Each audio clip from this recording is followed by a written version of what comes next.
Good evening, everyone. This is Tala with Drive-thru Therapy. Thank you guys so much for joining me tonight. I'm appreciative of your support and your generosity with your time listening to this. So I really appreciate that. And we've been together since 2019, and I'm just excited to celebrate one more year with you guys doing this podcast. I want to be here of service. I collect data for you. I think that's what's special about this podcast is I collect the data for you based on years of experience with listening to individuals, watching them through their journey and seeing what people do and don't do and what they need help in. And I collect this from experience, not from a textbook necessarily, but from experience.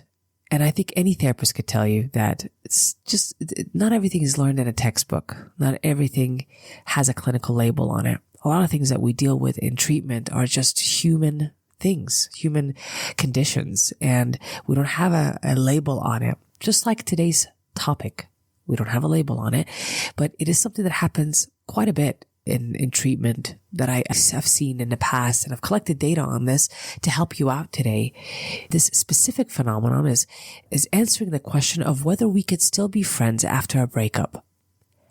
I often see individuals go through a breakup while they're in treatment, and the common response is to become a friend real quick. We just can't let go and have a clean-cut separation. It is this phenomenon that we're talking about. Can exes remain friends after breakup of a relationship? We're also going to answer what criteria would be met if that could work and what I've seen it to work with. Because not all individuals that have attempted to do that actually made that work. But there are a few that I've learned from that just does work with them. And I'm going to tell you exactly what the criteria they met in order for that to work.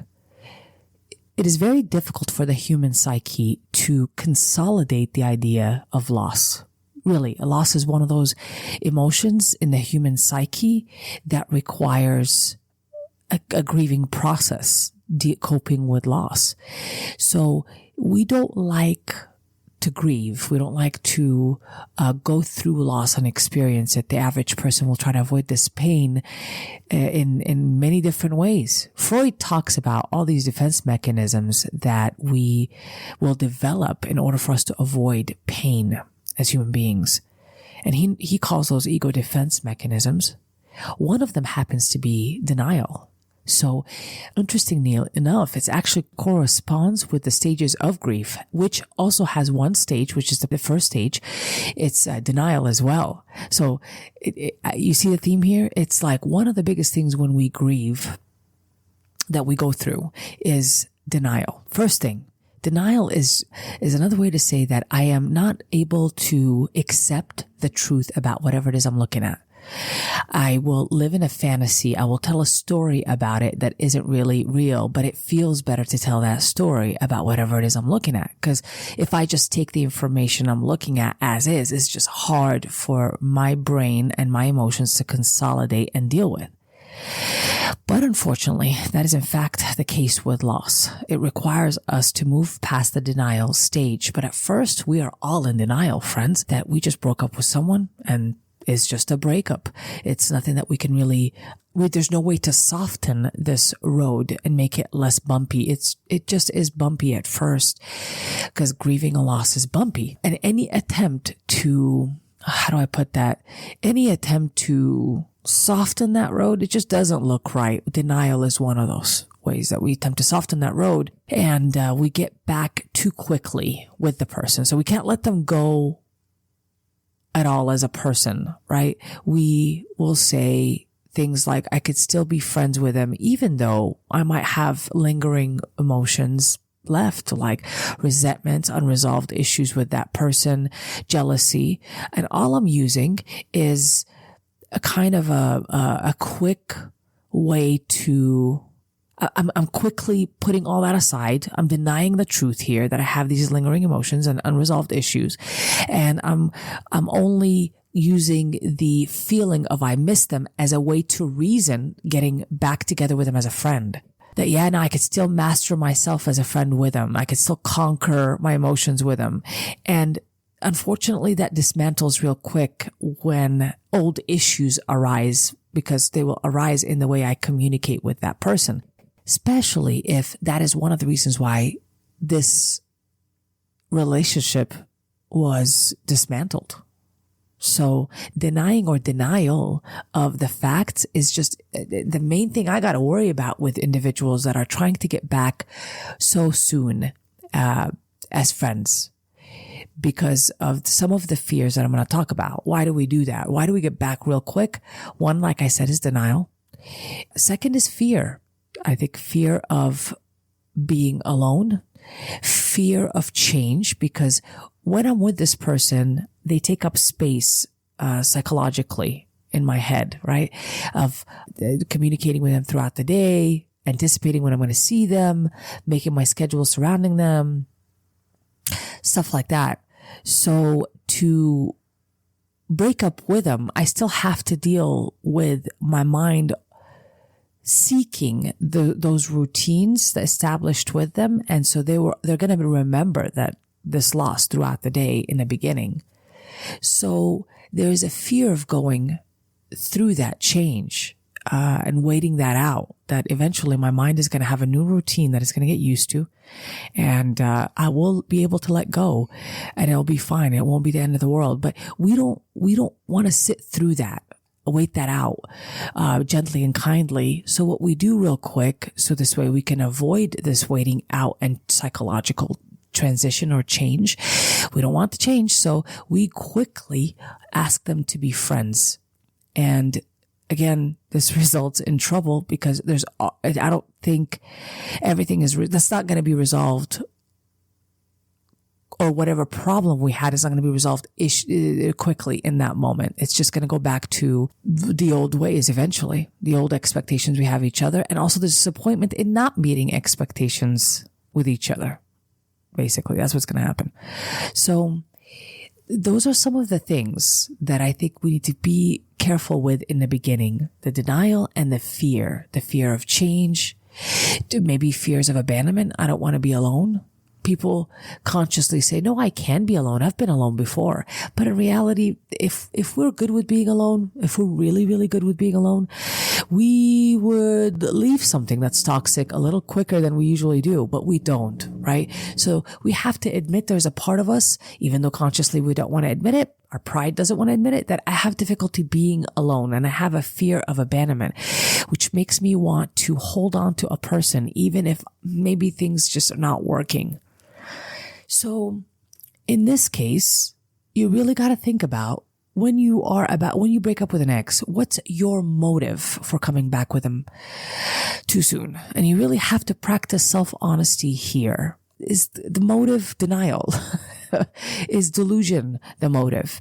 Am I going back with them because I'm afraid that I'll be alone? Really check your motives of why you're going back with them too quickly. Again, I'm already validating for you that it's very difficult to experience loss. The brain has a hard time with this transition. It's one of the main transitions that humans go through that is one of the hardest ones, is loss. There's no softening that one up. There's no numbing it. There's no quick patch-ups or shortcuts to it. I assure you, we just have to go through it, and there is a beauty in going through pain. So this way we come out the other end with gratitude, understanding, learning, but we don't usually ride that out. Very few of us will kind of tolerate that transition. So who are the best candidates for being friends after a breakup? Because we've seen it. We've all seen it, that people can't stay friends after a breakup, after a divorce. It can be done. It's just a little different. How do those people do it? What does that look like? Well, I have a few things that I'm going to tell you why that could be successful. And this will help you really investigate whether you are there yet, or maybe you'll never be there. And you need to admit that to yourself and just say, okay, there's just sometimes I just can't be friends with certain exes. Not all exes, but certain exes. So some of the factors that I think contribute to a chance of a healthy friendship after a breakup is, number one, time and space after a breakup. Oh boy. That is probably one of the biggest things. If people do not give themselves time after a breakup and they go quickly back in, again, my eyebrows are raised. It's like, why are we doing that?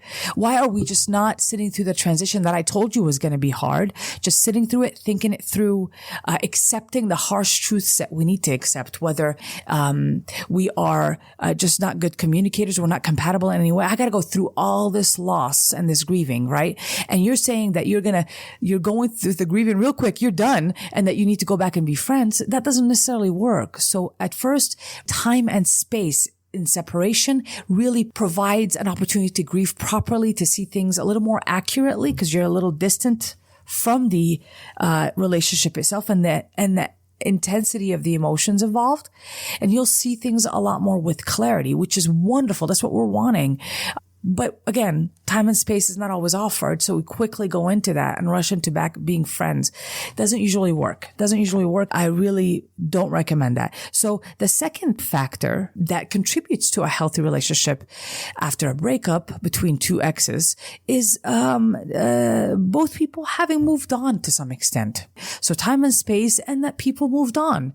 They might have other relationships. Maybe they share children, and they need to communicate regarding that. So there's a level of respect that they have in communication with one another.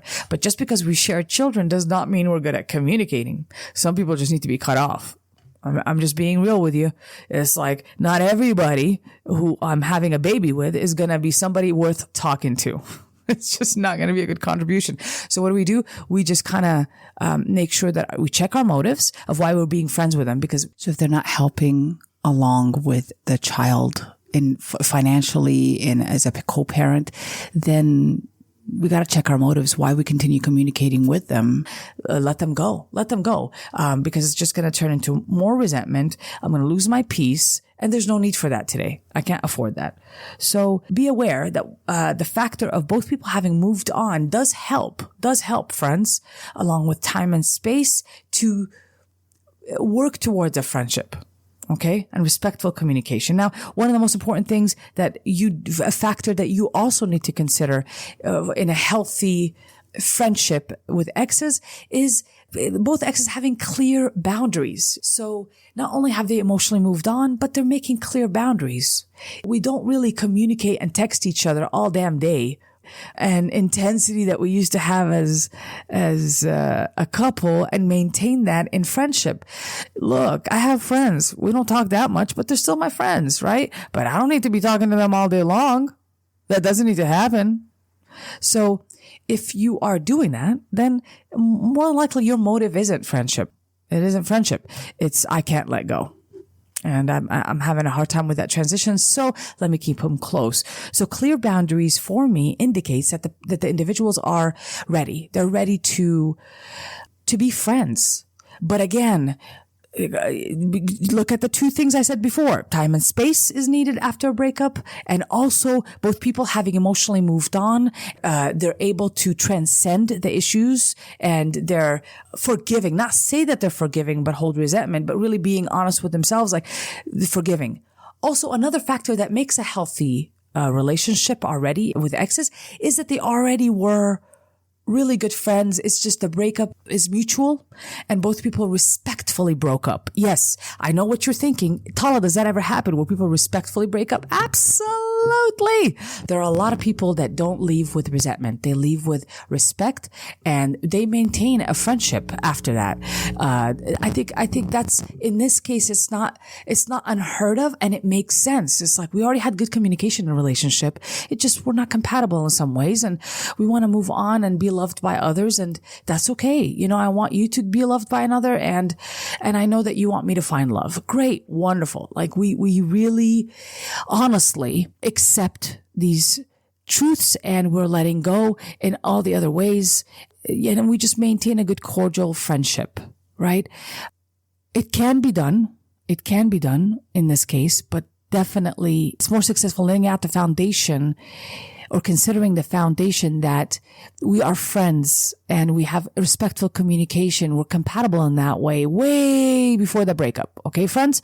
But if we're respectful after the breakup, but we were trashy to each other during the relationship, I'm not talking to you. Because what usually happens is that we are going to get really nice and respectful because we miss them right after. And it's like, oh my God, I have clarity. I see everything. I see what I've done wrong. And because now they're away from you. So it's like the brain thinks of it as a punishment and, oh my God, I feel this pain. And instead of trying to understand the pain of this breakup and accepting the lack of compatibility, we translate this pain as like, oh my God, reach out for them. It must be because you miss them and that they're really important and we can make this work. And now I've learned all my lessons real quick within like 5 days of the breakup, and I could get back together with you and everything is going to be fine. It's all delusion, right? But that's what we're going to do. That's what I find people doing too quickly.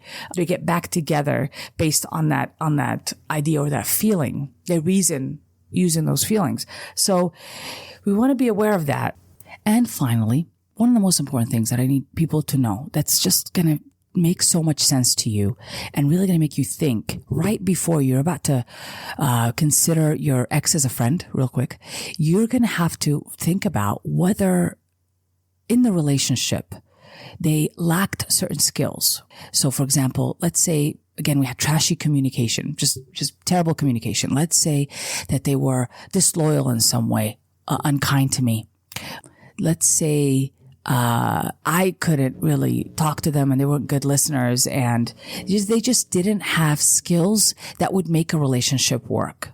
The brain will do a funny thing where, again, the delusions will start right after, or the denial will start right after I break up because I don't want to deal with the loss and it hurts so much. So what I'll do is pretend and accept this false idea that somehow after the breakup, they've changed because they said they've changed and they have all these skills, which take years in the practicing and having the ability to have respectful communication, to practice self-control. We want this individual so bad to have these skills already after a breakup, and somehow the hurt and the pain of the breakup we have a delusion that says, oh, they've learned all these skills, which take years in the making and practicing, right?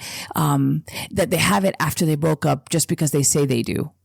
Like, I'll be respectful. But unfortunately, it's a quick attempt at redemption, but it's not sustainable because they don't have the actual skill, right? So you'll see it real quick when they get upset, when they don't get what they want, when they get jealous. You'll see, boom, there it is. The skill comes back out, the trashy communication, the disrespect, the disloyalty, whatever, on either end. Okay. So I'm not exempt from the bunch. I am the bunch. So I know that I'm capable of this if I am not honest with myself, that I will go back to those behaviors, with this person, that are toxic if in fact I'm not honest with myself. So please consider that these skills that you're asking this person to have just because we go through a breakup doesn't mean all of a sudden even I have a desire to change, but it takes a long while to change. It takes intentional work to change, sitting with distress and discomfort and being able to make those changes through realizations and insights about the self. So you're wanting this person to do all that, right? In a short amount of time after a breakup. I don't think so. Reconsider this, friends. Reconsider this. We've all been there. Okay. We've all been there. That's why I'm out here to help you out. I'm out here to help you out. And I want you to consider when you're about to be friends with someone real quick. Okay. Especially when all this was, those really disturbing factors were present before we broke up. We're in denial. Is another way to say that. Okay. I hope this helps. I am a fan of people being mature enough to have a respectful relationship after a breakup. I'm a huge fan of that. Now, not every relationship, okay? Not every relationship is going to meet the criteria that I talked about to make us a successful, healthy friendship after a breakup. Not everyone. And you need to know, and you need to be honest with yourself. Am I getting back to this person too quickly as a friend? Because I just can't let them go. I don't want to go through discomfort. I'm afraid. I really want them to change real quick. So I'll just deny the fact that these skills take years to be fixed. And so I will remove the need for time and space after a breakup, and I'll just get with them real quick because I'm just uncomfortable with feelings of loss, which are normal. They're normal, friends. We have to go through them. All of us have to experience loss. Nobody's exempt. Really learning how to deal with that, understanding that better, maturing in that feeling, right? Having the proper realizations that I could be just afraid of the loss. I'm in denial. And that I just need to face this uncomfortable feeling, give them time and space, and then think about whether I really would like to get back with them. So time and space, friends, just to clarify for everyone, isn't like 5 days after, a week after, a month after, 2 months after, 3 months after, especially when I said we still have lingering feelings and unresolved issues. It'll just go back to what it was. Time and space, meaning that I've really have to, at that point, move on emotionally. I'm able to accept that, yeah, we're not compatible. I'm truly honest with myself. I'm just able to accept that. Like there's no lingering unresolved issues here. I just really accept that, and that we do have a friendship, a solid friendship, and that we can get past it and we're mature enough to handle that. Hopefully this guides you on the way. And if you ever need this, here it is. Here's this episode for it. So this way you have it anytime you need me to chit chat and be in your ear.